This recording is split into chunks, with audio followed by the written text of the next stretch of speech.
Hi everybody, so today we're going to talk about pronoun agreement.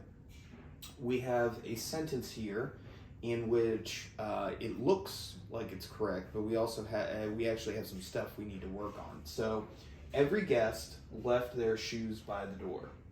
Alright, so sometimes pronouns can be used in a singular form to represent a group, like say if you're talking about the company that you work for having a picnic or something like that, if you're referring to the company or the office or a team, like for instance the New Orleans Saints, you talk about those things like they are actual single entities, even though there might be 52, 62, however many it is, players that are actually on the roster and the practice squad for a football team.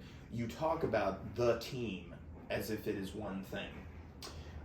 There are a couple of exceptions to this rule.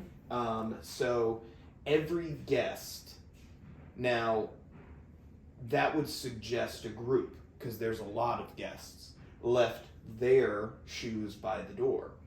Well, the problem is when you end up using a term such as everyone or every or each or something like that, you are taking the guests out of that collective and you're recognizing them as individuals because you're saying each individual one or every single person. So there is a plural noun because it's referring to more than one person, but because we're talking about every individual guest, then this pronoun right here needs to match our subject right there, or our antecedent, the noun that comes before it. So what we have is we need to correct there to the singular form. Now, I'll go ahead and say this because this is more of an old rule.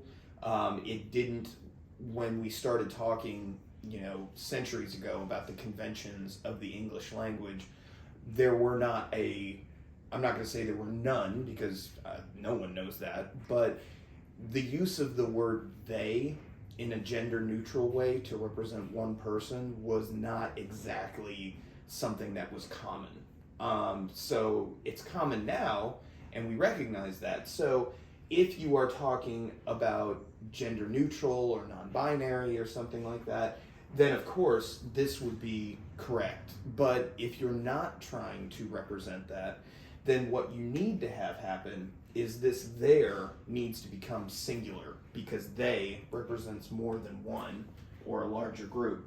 So we're going to take that out, and because again we have every, remember everyone, every, each, if you see those words in there, it needs to become singular. So what I like to do in this situation is say